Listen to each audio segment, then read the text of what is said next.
Em Atos capítulo 10, versículo de 1 ao 6, diz assim a palavra de Deus. E havia em Cesareia um homem por nome Cornélio, centurião da corte chamada italiana, piedoso e temente a Deus, com toda a sua casa, o qual fazia muitas esmolas ao povo, e de contínuo orava a Deus.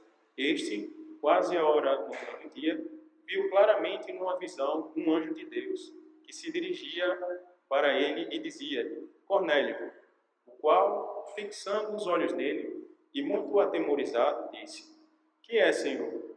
E disse-lhe: As tuas orações e as tuas esmolas têm subido para a memória diante de Deus. Agora, pois, envia homens a Jope e manda chamar a Simão, que tem por sobrenome Pedro.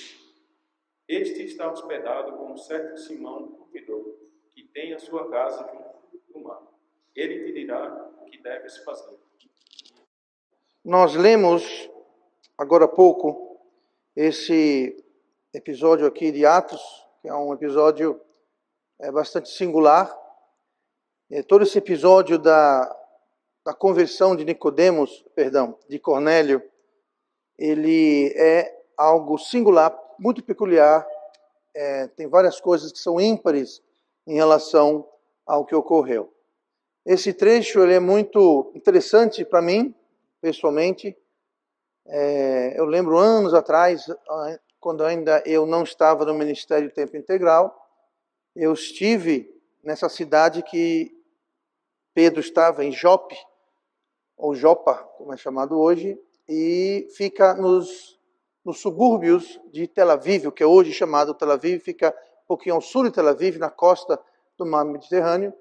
E eu achei interessante, estando lá, no mesmo local que é mencionado aqui na Bíblia. Então, eu não tive nenhuma visão, ou nenhum transe, nenhuma êxtase, mas eu achei muito interessante estar lá, lendo a respeito e estando lá nesse local. Mas, como eu disse, essa conversão de Cornélio, ela é peculiar, ela é singular, e hoje nós vamos ver algumas coisas que talvez sejam novidades. Eu não quero usar o termo vai chocar muita gente, porque eu acho que chocar é um termo bastante forte, mas vai trazer à tona algumas coisas que talvez nós não nos atinamos a ela previamente. Por exemplo, Nicodemos foi o primeiro gentio a ser salvo. No Novo Testamento, o primeiro relato que alguém não judeu foi salvo. Inclusive, Deus precisou preparar Pedro, como nós veremos daqui a pouco, para ir levar o evangelho ao gentio, porque o judeu não queria conversa com o gentio. Então, ele abriu a porta do ministério para os gentios. E outra coisa muito peculiar é que a conversão de Cornélio ocorreu antes da sua salvação. Ele foi convertido antes de ser salvo. E nós vamos ver isso. Você pode estar se perguntando, pastor, conversão e salvação não é a mesma coisa? Não, não é. E nós veremos isso daqui a pouquinho. Mas outra peculiaridade é o seguinte: por que Deus não falou diretamente com Cornélio, como já havia falado diretamente a tantas outras pessoas na Bíblia? Por que Deus não falou? Por que Deus não usou o anjo? Deus mandou um anjo dar um recado para Cornélio. Por que Deus não mandou o anjo falar do evangelho para Cornélio? Por que Deus não falou para Cornélio do evangelho? Por que Deus escolheu dar uma ordem para Cornélio? Interessante, porque Deus escolheu, na sua sabedoria, ele escolheu usar nós para levar o evangelho. Ele não usa a sua voz, ele não usa um anjo, ele usa pessoas como nós. Né? Ele usa, claro, também a natureza. A Bíblia fala que os céus declaram a glória de Deus. Então a natureza é uma evidência. E o diabo ataca a criação de Deus, inventando essa conversa fiada que a gente vê no macaco, né? Justamente para anular essa evidência, esse chamado, podemos dizer assim, para a glória de Deus e a Deus pessoalmente. Então, nessa história, nós vamos ver, existem 3 personagens e existem 3 chamados. Existe o chamado para Cornélio, chamado para Pedro. São 2 personagens e 2 chamados. E o terceiro personagem chamado é o Espírito Santo, que é o terceiro personagem nessa história, e que ele tem o chamado não para ele, mas o chamado do Espírito Santo para Cornélio e para Pedro. Então nós vemos aqui como Deus ele marca compromissos divinos. Ele marca encontros divinos que nós não sabemos, mas se nós estamos atentos, ouvindo a voz de Deus, Deus vai nos levar a esses compromissos, a essas oportunidades que Ele nos traz. E Deus faz isso, por exemplo, na evangelização, tanto o evangelizador quanto quem está sendo evangelizado, na leitura da palavra, no culto durante a pregação, na leitura bíblica. No caso de Pedro, na oração, Pedro estava orando quando o Espírito Santo o preparou e o chamou especificamente para falar com Cornélio. Então, Deus ele prepara essas oportunidades, esses compromissos divinos, e daí a importância da gente não perder essas oportunidades. Que oportunidades, pastor? O culto, leitura da Bíblia, oração, que são nessas ocasiões que Deus então vai deixar claro esses compromissos que Ele tem marcado antes da fundação do mundo. Deus prepara. Você lê Efésios capítulo 2, versículo 10, fala justamente isso. Né? Das obras que Deus preparou para que andássemos nelas. É justamente isso. Mas nós não vamos andar nessas obras, nós não vamos seguir esses chamados se nós não estamos atentos, prestativos e ouvindo. E faltando a essas ocasiões, faltando com a leitura da Bíblia, faltando com o nosso tempo de oração, faltando com estar no culto, faltando com ouvir a pregação.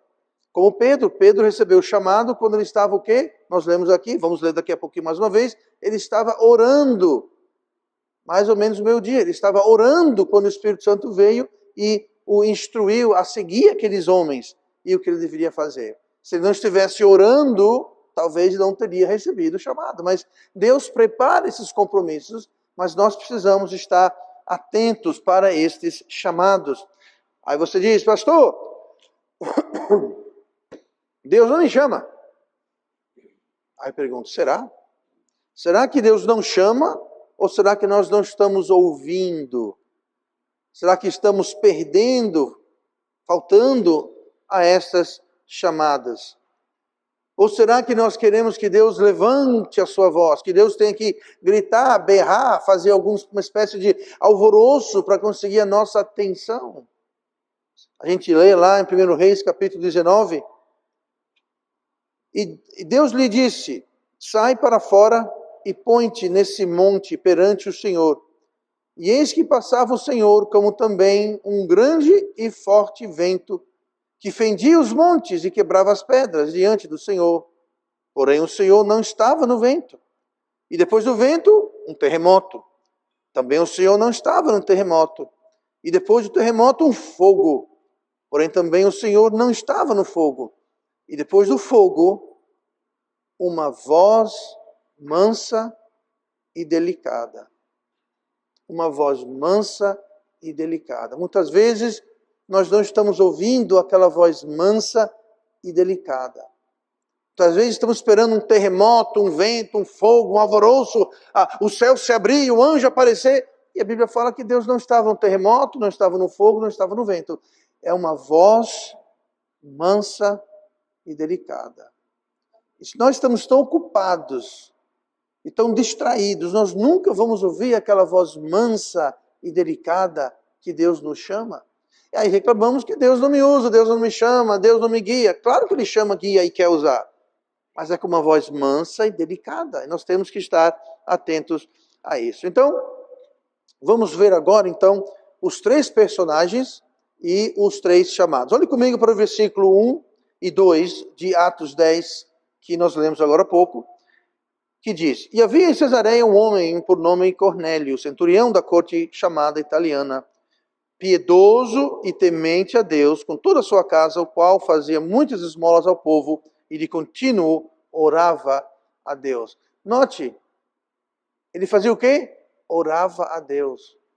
Ele de contínuo, era o costume, era o hábito, ele constantemente orava a Deus. E foi quando dá a entender pelo texto que ele estava orando a Deus que apareceu um anjo, que foi a mesma coisa que acontecia com Pedro. Pedro estava no teto da casa, orando a Deus, fala que ele teve, nós vamos ver daqui a pouquinho, estava uma espécie de um transe. A palavra ali usada é a palavra grega éxtasis, seria êxtase, ou seja, ele foi uma espécie de arrebatado, teve uma visão, mas ele estava o quê? Orando. A Bíblia fala que ele foi orar, e nessa oração ele teve um êxtase, uma visão, e o Espírito Santo falou com ele. Mas note que tanto Cornélio quanto Pedro estavam o quê? Orando.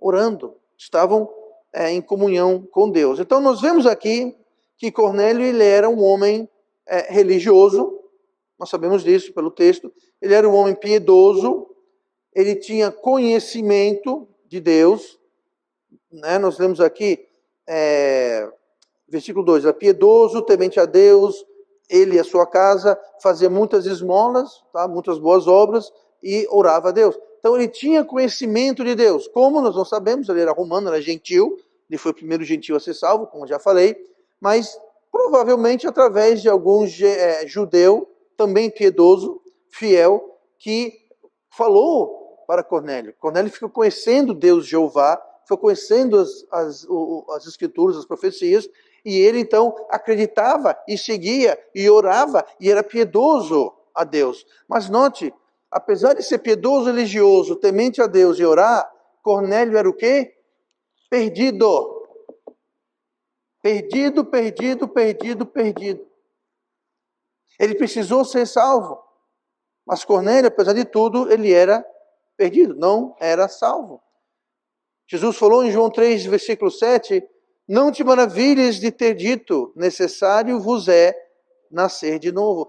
Todo mundo precisa nascer de novo, todo mundo precisa ser salvo.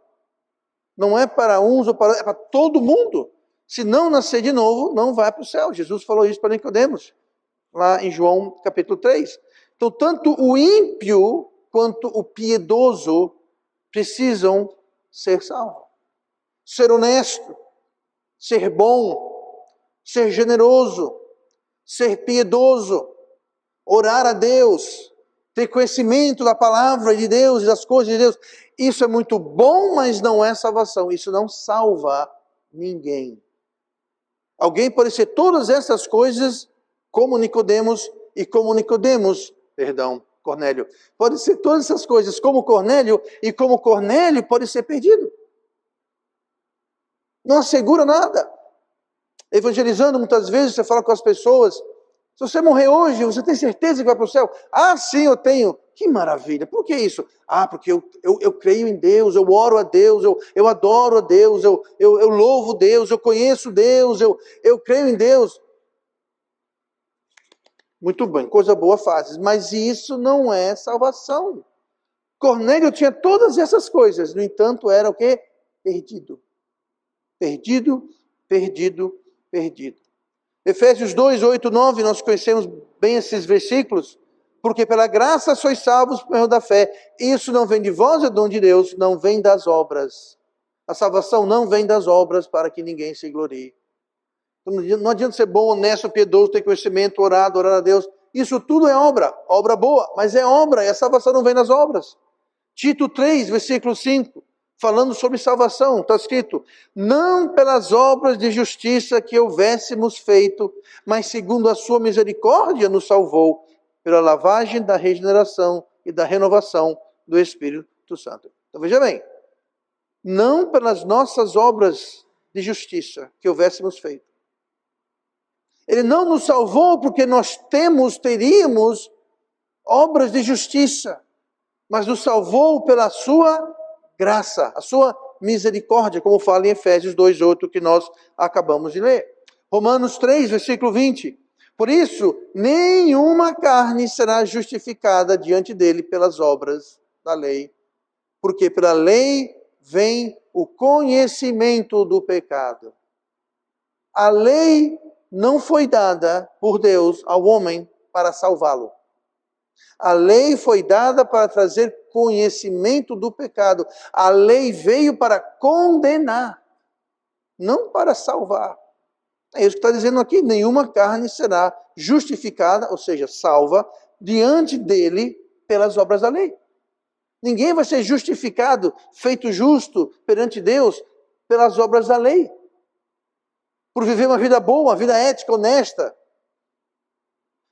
Porque a lei Porque pela lei vem o conhecimento do pecado. A lei traz conhecimento, a lei traz condenação. A lei traz dizendo, você é um pecador e você merece ir para o inferno. É isso que a lei traz. Ela traz condenação. Romanos 11, versículo 6. Mas se é por graça, falando sobre salvação, se é por graça, já não é pelas obras. De outra maneira, a graça já não é graça. Se, porém, é pelas obras, já não é mais graça. De outra maneira, a obra já não é obra.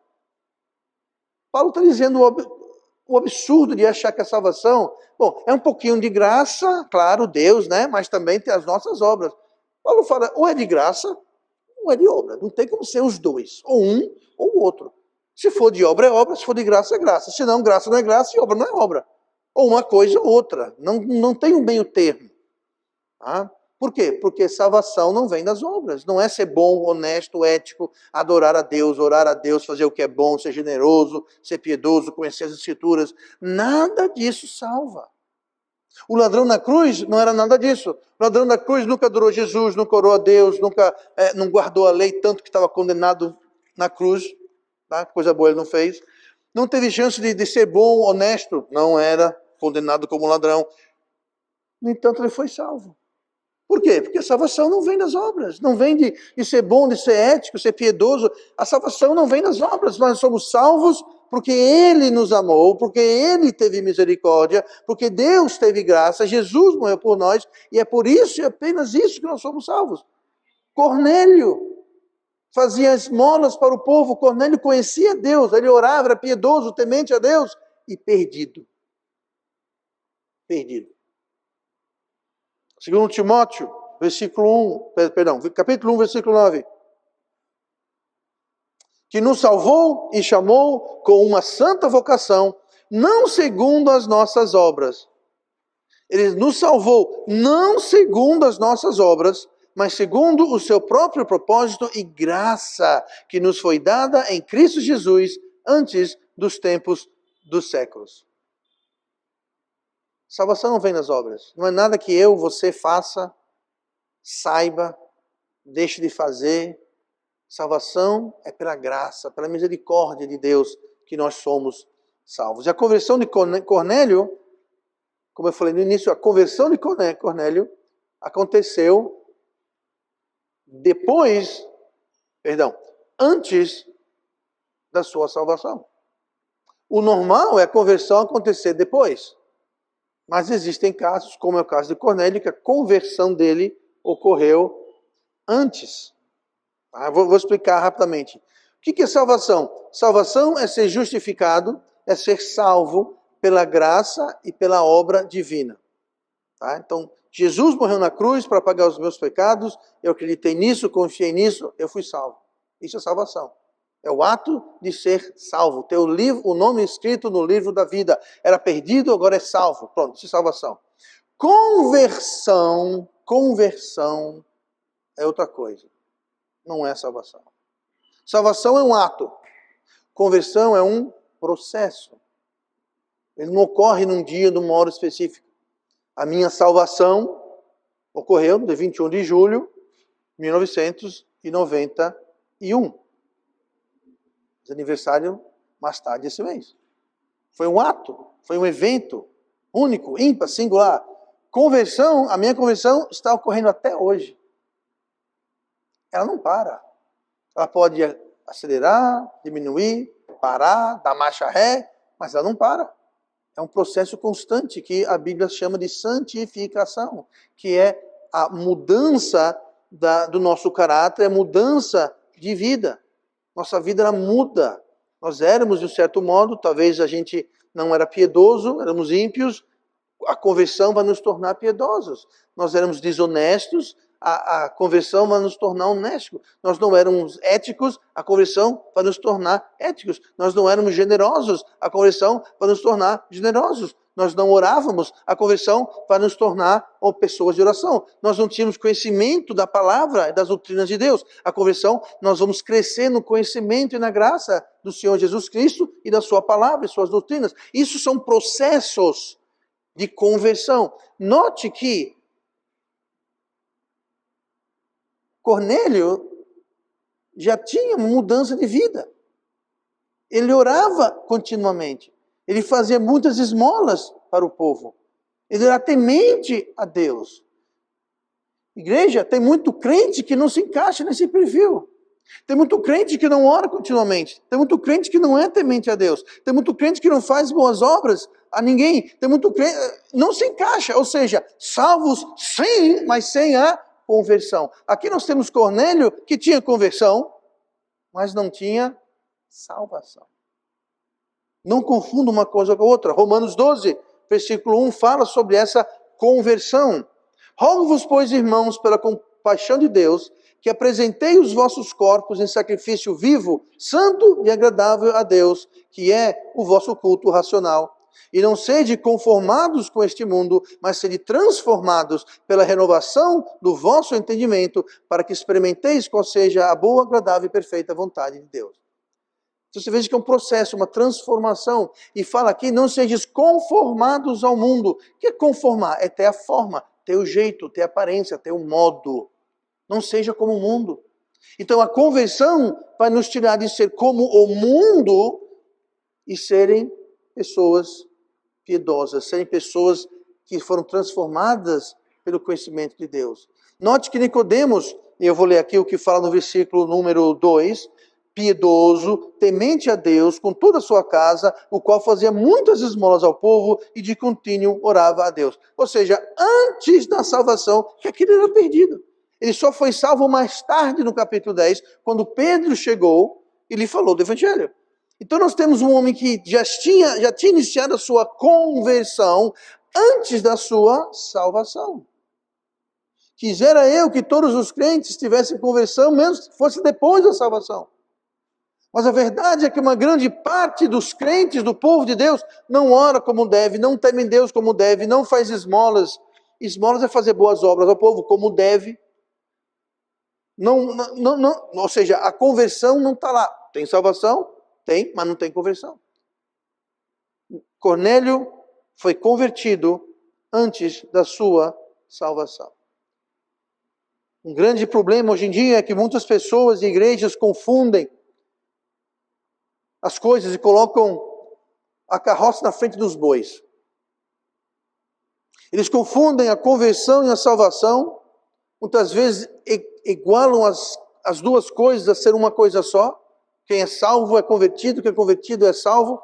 Aqui nós temos um exemplo de alguém que tinha conversão, mas não tinha salvação. E existem pessoas em igrejas que têm uma conversão sem nunca terem tido salvação. Jesus chamou eles de joio.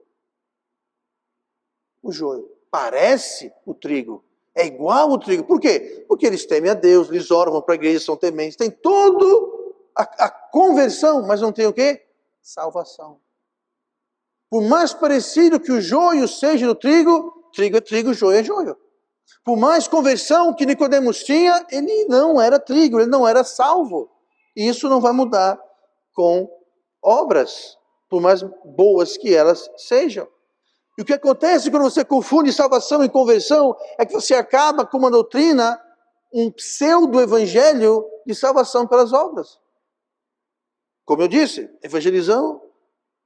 O amigo tem certeza da salvação? Ah, sim, tenho. Por quê? Ah, porque eu vou para a igreja, porque eu adoro, eu oro todos os dias, eu conheço a Bíblia, eu temo a Deus. Eu não perguntei se você é convertido, eu perguntei se você é salvo. Mas se eu sou convertido, eu sou salvo. Ou seja, aquela pessoa está confiando nas suas obras. Acha que porque vai para a igreja, conhece a Bíblia, ora, teme Deus, aquilo é salvação. Aquilo não é salvação. Assim como Cornélio não tinha salvação. E é um perigo. Porque muita gente vai passar a vida achando que é salvo e não é. E não é salvo. 2 Coríntios 11, versículo 3. Mas temo que assim como a serpente enganou Eva com sua astúcia, assim também sejam de alguma sorte corrompidos os vossos sentidos e se apartem da simplicidade que há em Cristo. O evangelho não é complicado. Mas tem igreja que você vai lá, é o seguinte, ó, a doutrina é o seguinte, a salvação é pela graça, certo? Não é por nosso mérito, não. No entanto, Se eu sair e fizer uma coisa errada, então você não é salvo. Não era pela graça? É pela graça. Então, eu não posso pecar. Não, se pecar é porque você não foi salvo. Então é pelas obras. Não, não é pelas obras. Calma aí. Paulo falou, ou é graça ou é obra. Não, aqui tem que ter os dois. Eu acabei de ler lá em Romanos. Paulo falou, ou é graça ou é obra. Não tem que ter os dois. Porque Cornélio tinha as obras, mas não era salvo. Então é algo muito perigoso que está acontecendo, já não é novidade nenhuma, quando se confunde a conversão com a salvação, a justificação com a santificação, uma coisa com a outra. E a história de Cornélio, entre tantas outras, mostra claramente como uma coisa, outra coisa, outra coisa. Não são as obras, não é nosso conhecimento, a piedade, nossa adoração, nossa oração a Deus que vai nos salvar de modo algum. Então Cornélio foi chamado pelo Espírito Santo a buscar Pedro, falou, mande a Jope na casa de Simão, tem outro Simão que está lá, Pedro, e chame ele, e ele vai falar para você, ouça o que ele tem a dizer.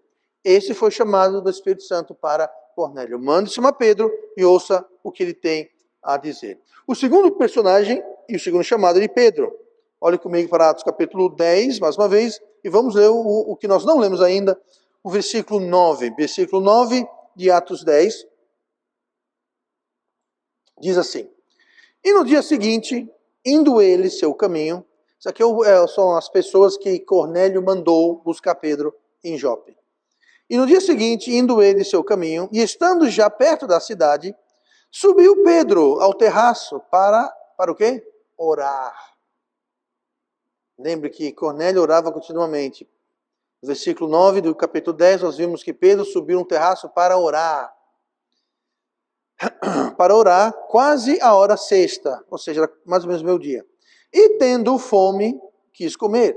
Enquanto lhe preparavam, sobreveio-lhe um arrebatamento de sentidos. Essa palavra arrebatamento de sentidos é a tradução para uma palavra grega chamada êxtasis. Ele estava em uma êxtase, ele entrou uma espécie de um transe, uma visão, ele saiu de si. Tá? Muitos falam, ele dormiu. Bom, pode ser que dormiu e teve uma visão, mas não é o que a Bíblia fala. A Bíblia usa o termo êxtase em grego, que nós temos em português, êxtase. Tá? Então ele teve esse arrebatamento dos sentidos. Deus poderia ter usado o anjo, mas Deus não usou o anjo. Deus mandou um anjo mandar Cornélio chamar a Pedro, um evangelizador, um pescador de homens, assim como Jesus falou para Pedro, agora serás um pescador de homens. Você é um pescador de peixe, você será um pescador de homens. E nós podemos e devemos ser também pescadores de homens. Mas veja então a importância de atender o chamado. Note que Cornélio teve um chamado e obedeceu. E note que Pedro teve um chamado. Se você lê na sequência, após o chamado, ou durante o chamado, Pedro não quis ir.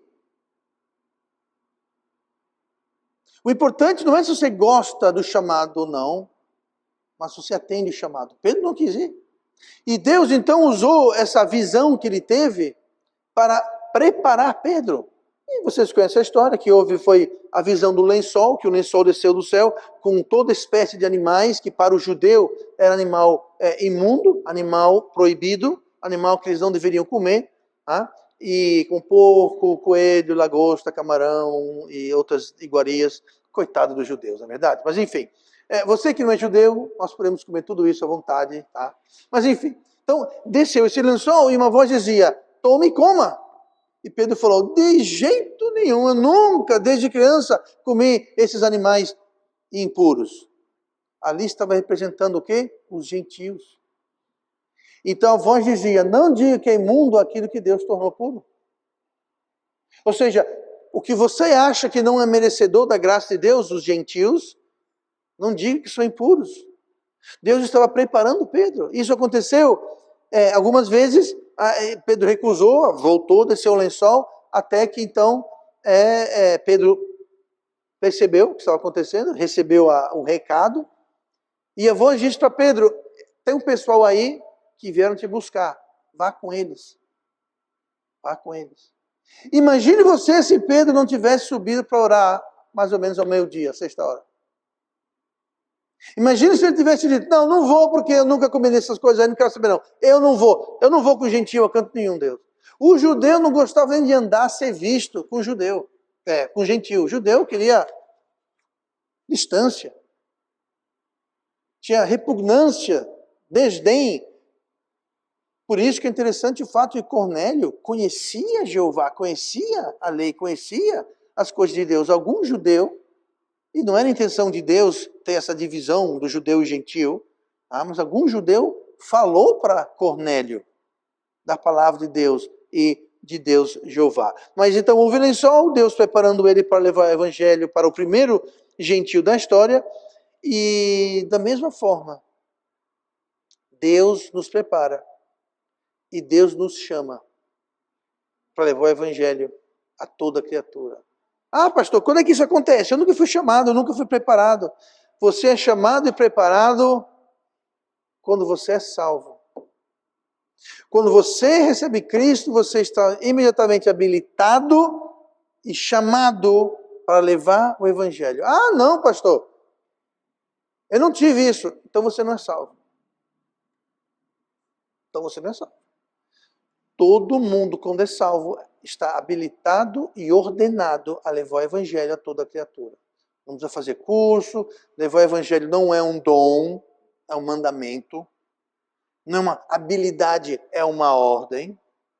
Não é uma opção, é um comando. Vou dar alguns exemplos aqui que provam o que eu estou falando.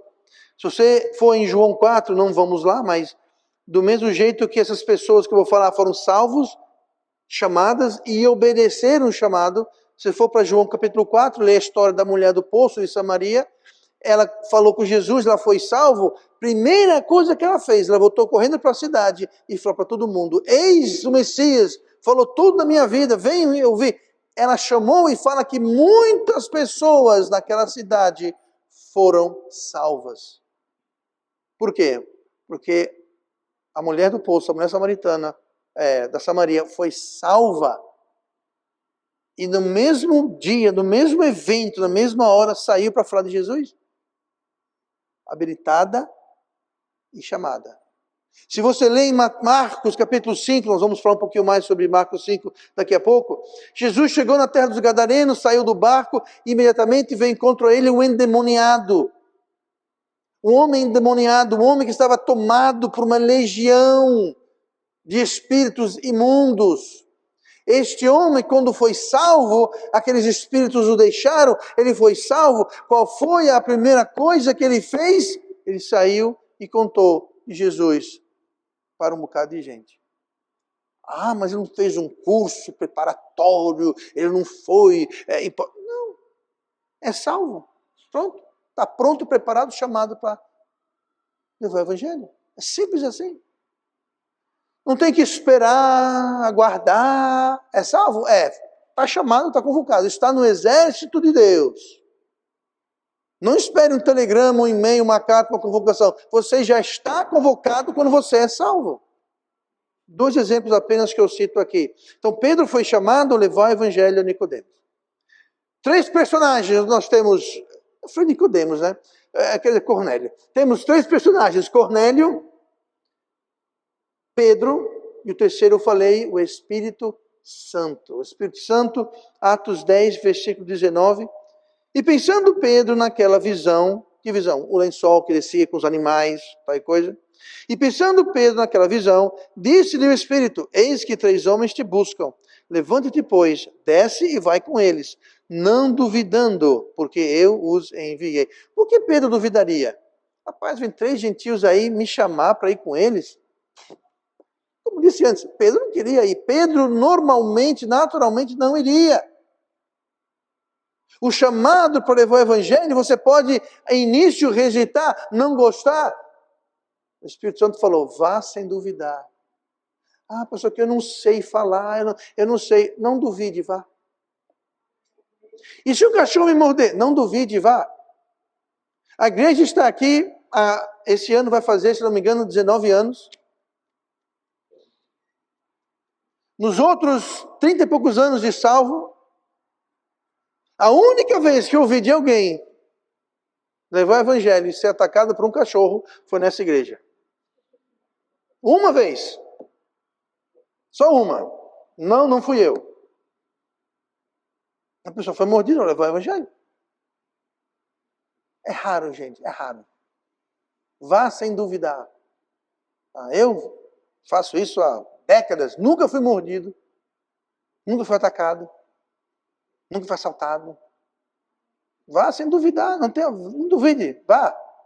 Pedro não queria ir, o Espírito Santo fez o chamado e falou, 3 homens vêm aí você pode ler entre as linhas. Não são judeus, são gentios, mas vá sem duvidar, eles vêm atrás de ti. Então o Espírito Santo é indispensável para a salvação.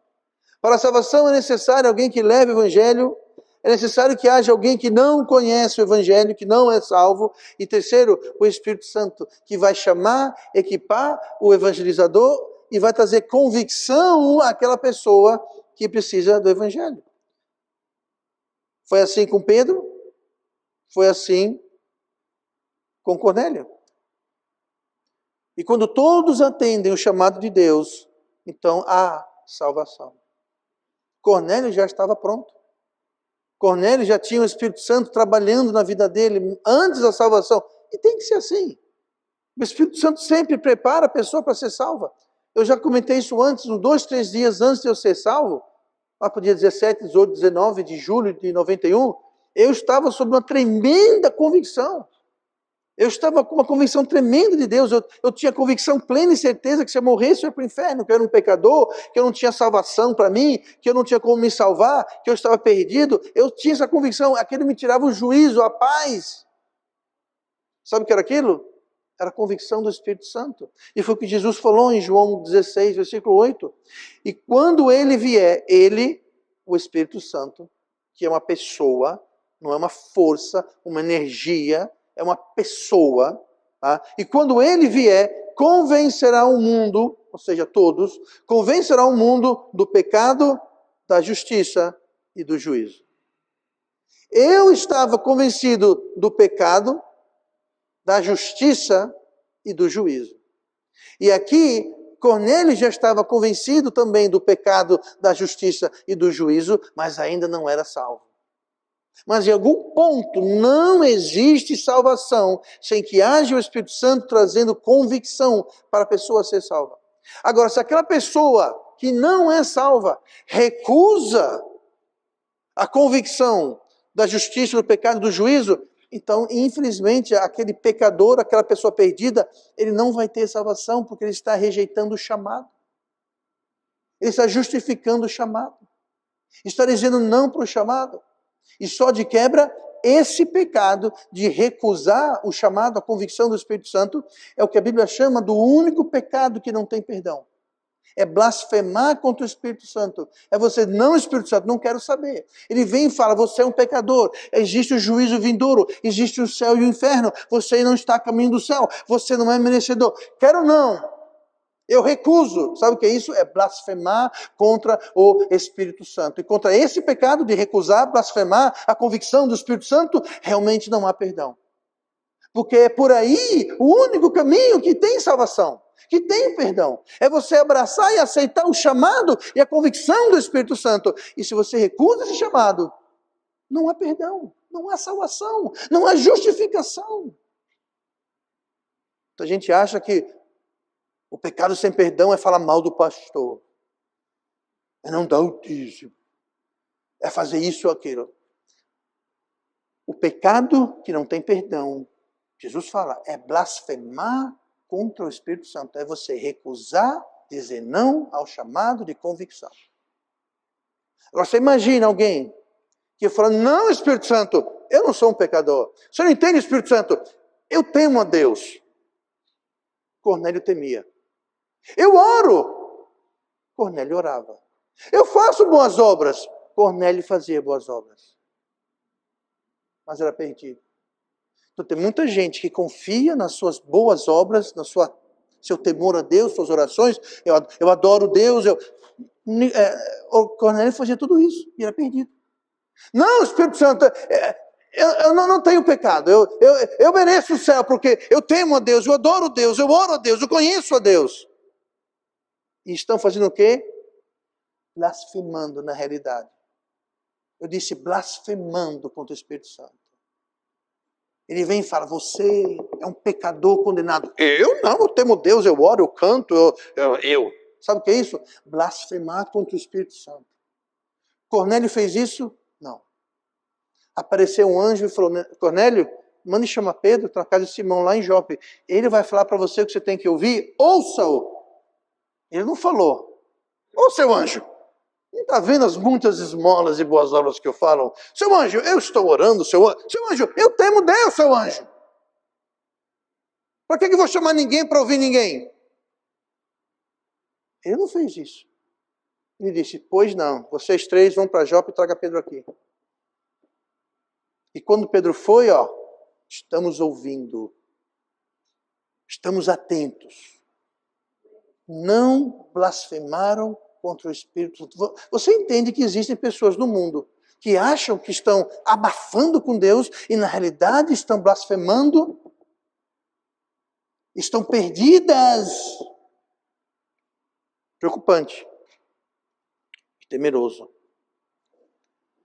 Lá em Marcos 16, versículo 15. E disse-lhes, Jesus falando, ide por todo o mundo pregar o evangelho a toda criatura. Esse é o seu chamado, é o meu chamado. Mas pastor, como é que eu vou pelo mundo? Por isso que nós temos um programa de missões, onde temos pessoas que vão para os lugares que nós não podemos ir. Nós ajudamos com missionários nas Filipinas, na Irlanda, por todo o Brasil, nos Estados Unidos. Por quê? Bom, eu não estou lá, eu estou aqui. Por todo mundo, nós temos missionários aonde?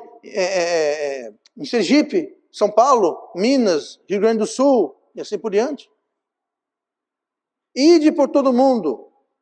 Se você não pode ir, mande alguém. Aonde você pode ir, vá. Onde que nós podemos ir? Aqui em Maceió. Aqui, onde nós estamos, aqui nós podemos ir.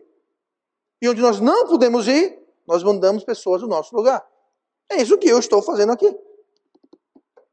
Eu não estava em Maceió. Eu vim quase 20 anos atrás para Maceió. Representando pessoas que não podiam ou estavam aqui em Maceió.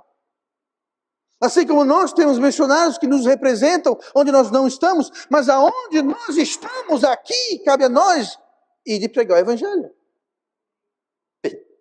Pedro ouviu, levante-te depois, desce e vai com eles, não duvidando, porque eu os enviei. Basicamente, vai com eles, leva o evangelho para os gentios, o que Pedro, início, não queria fazer.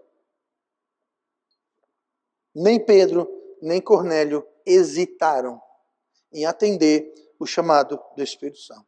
Não houve desculpas, não houve justificativas, não houve churumelas. Você que aqui é salvo, você faz desculpas justificativas de por que você não pode ir? Tanto Cornélio quanto Pedro atenderam o chamado do Espírito Santo. Mas aquela pessoa que está me ouvindo, ou aqui, ou através da transmissão dessa mensagem, você é piedoso? Você conhece Deus? Você crê em Deus? Você adora Deus? Mas o mais importante, você é salvo? Essas coisas que eu falei não é prova de que você é salvo. Vou dar um exemplo aqui. Nicodemos era piedoso, Nicodemos conhecia Deus, mas era perdido. Escuta Tiago 2,19. Tu crês que há um só Deus? Fazes bem.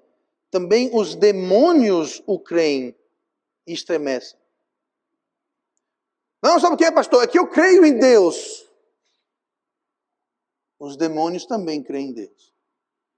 Grande coisa você crê em Deus achando que isso lhe salva.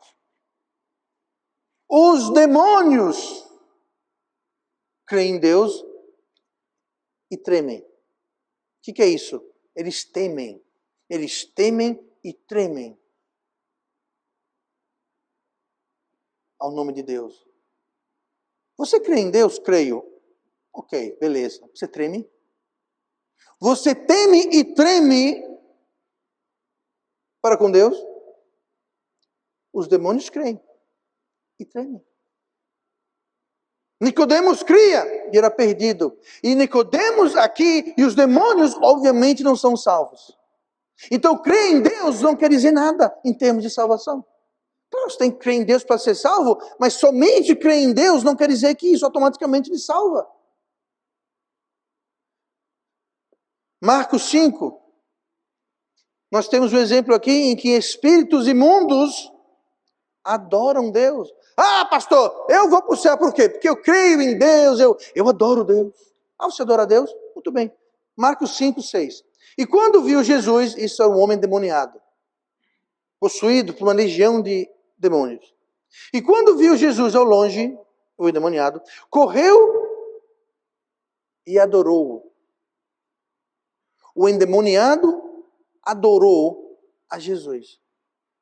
Então, se você adora a Deus, não pense que isso quer dizer que você é salvo. Porque uma legião de demônios adorou, se prostrou perante Cristo. Eram salvos? Não só adoraram, oraram. Na sequência, versículo 7 de Marcos 5. E clamando com grande voz disse, que tenho eu contigo, Jesus, Filho do Deus Altíssimo. Eles conheciam Deus. Eles adoraram Deus, conheciam quem Ele era. Deus, Filho do Deus Altíssimo. Continua. Conjuro-te por Deus, que não me atormentes. Porque ele dizia, sai deste homem, espírito imundo. E perguntou-lhe, qual o teu nome? E lhe respondeu dizendo, Legião é o meu nome, porque somos muitos. Uma legião romana era 1000 soldados. Eram muitos, quantos? Uns 1000. Eles adoraram a Cristo, reconheceram Cristo, conheciam Cristo e rogaram, pediram, oraram, falaram, não nos tormente. Se você ora, se você adora, se você conhece, se você sabe quem é Cristo, isso não quer dizer que você é salvo. Não sou eu que estou dizendo na palavra de Deus, é só ler. Muitos ensinam, não, se você adora a Deus, ora a Deus, sabe quem Ele é, conhece, você é salvo. Eu tenho uma legião de demônios aqui que diz que não eram. Eu tenho Nicodemos, eu tenho Cornélio aqui que conhecia, orava, fazia boas obras, servia a Deus e era perdido. O que a gente mais vê quando saímos para evangelizar são pessoas que dizem, não, eu vou para o céu, por quê? Porque eu temo Deus, vou para a igreja, eu oro, eu creio em Deus, eu faço boas obras, eu estou perseverando, blá, blá, blá. Ótimo, mas isso não é salvação. Salvação é quando você recebe o que Cristo fez por você. Ele pagou a sua conta. Você não fará nada para merecer a salvação. Porque a salvação é um dom gratuito. E se é gratuito, é de graça. E é de graça porque outra pessoa pagou. E essa pessoa é Cristo, que pagou na cruz. No momento que um presente, você precisa pagar parte, metade, ou todo o presente, eu sinto muito, mas aquilo não é presente. Eu vou lhe presentear com um carro novo e a conta. Eu não presenteei nada. Presentear, eu pago, tomem, é seu. Isso é um presente. Sois salvos pela graça, por meio da fé. Não vem de vós para que ninguém se glorie. Não vem das obras para que ninguém se glorie. Resumindo esta noite, como eu disse, muitas pessoas acham que são salvas por esses motivos. Crê, adora, conhece, teme. Mateus 7:22, nós temos Jesus falando, não é uma parábola, não é uma história, é de fato uma profecia. Esse dia acontecerá, Mateus 7:22. Muitos me dirão naquele dia, ou seja, existe um dia no futuro, que muitos virão para Jesus. Muitos me dirão naquele dia, Senhor, Senhor, não profetizamos nós em teu nome? E em teu nome não expulsamos demônios? E em teu nome não fizemos muitas maravilhas? Então lhes direi abertamente, nunca vos conheci. Apartai-vos de mim, vós que praticais a iniquidade. Naquele dia, existe um dia no futuro, em que muitos irão para ele dizendo, Senhor, Senhor. Ele vai dizer, eu vou parafrasear, cai fora. Eu não conheço você. Suma da minha frente. Deus não faria isso. Eu estou lendo a Bíblia, gente. Não estou inventando, não estou dizendo minha opinião, algum sonho que eu tive. Eu estou lendo da palavra de Deus. Se você olhar na sua Bíblia, vai dizer a mesma coisa. E naquele dia, haverá um dia em que muitos virão achando que porque adoravam, temiam, faziam boas obras, enfim. Cornélio tinha tudo isso e era perdido. Que não seja alguém escutando a minha voz hoje. Um desses muitos me dirão naquele dia. Alguém que está ouvindo a minha palavra, ouvindo a pregação, ouvindo o que eu estou lendo da palavra de Deus, ouça essas palavras horripilantes. E Jesus avisou, vai ter gente naquele dia que vai vir achando e não são. Muitas vezes pessoas boas, honestas, éticas, talvez temente a Deus, que adoravam Deus, que conheciam Deus, cai fora. Por quê? Porque não é fazendo maravilhas, expulsando demônios e fazendo coisas, profetizando, não é isso que salva. É errado? Não é errado. Nicodemos não fazia nada errado, ele tinha muitas obras com o povo. Nicodemos temia Deus, orava continuamente, era piedoso, mas perdido. Então nunca confunda uma coisa com a outra. E existe muito, eu diria que a grande maioria das igrejas por aí afora pregam esse pseudo-evangelho de salvação por obras. Eles não vão dizer que é por obras, mas não é a simplicidade que há em Cristo, que é o quê? Jesus morreu por mim e eu estou salvo. Acabou. Essa é a simplicidade. Não, Jesus morreu, mas você precisa deixar de fazer isso, começar a fazer aquilo, tem que ser batizado, você tem que... Aí começa a complicar. Coisas boas, com certeza, mas não salvam. Tem muita gente, muitos virão naquele dia. Não são poucos, são muitos. Não são alguns, são muitos. Que não seja ninguém ouvindo a mensagem esta noite. Não são obras, nem conhecimento, nem adoração, nem oração, nem ouvir ou crer ou conhecer o Evangelho.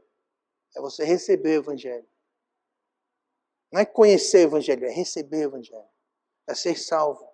Muitos ouvem, creem, mas nem percebem o Evangelho, porque acham que estão salvos. Porque tem essas características. Nicodemos não tinha esse problema. Eu falei Nicodemos de novo, né? Cornélio não tinha esse problema. Eu acho que semana que vem vai ser uma mensagem sobre Nicodemos. É um sinal, é um sinal. Mas veja, Nicodemos não... Cornélio não tinha esse problema. Cornélio era piedoso e temia Deus, mas ele não se achava salvo, tanto que ele queria ouvir. E lá no texto que nós lemos fala, o anjo falou, subiu para Deus as vossas orações e as vossas obras. Deus está vendo isso. Agora é o seguinte, vai chamar alguém que prega o Evangelho. Chame ele, está lá em Jopa, na casa de Simão. Chame ele, e quando ele vier, ouça o que ele vai lhe dizer. Aí vem o nosso chamado. Quantos Cornélios tem por aí esperando a gente atender o chamado?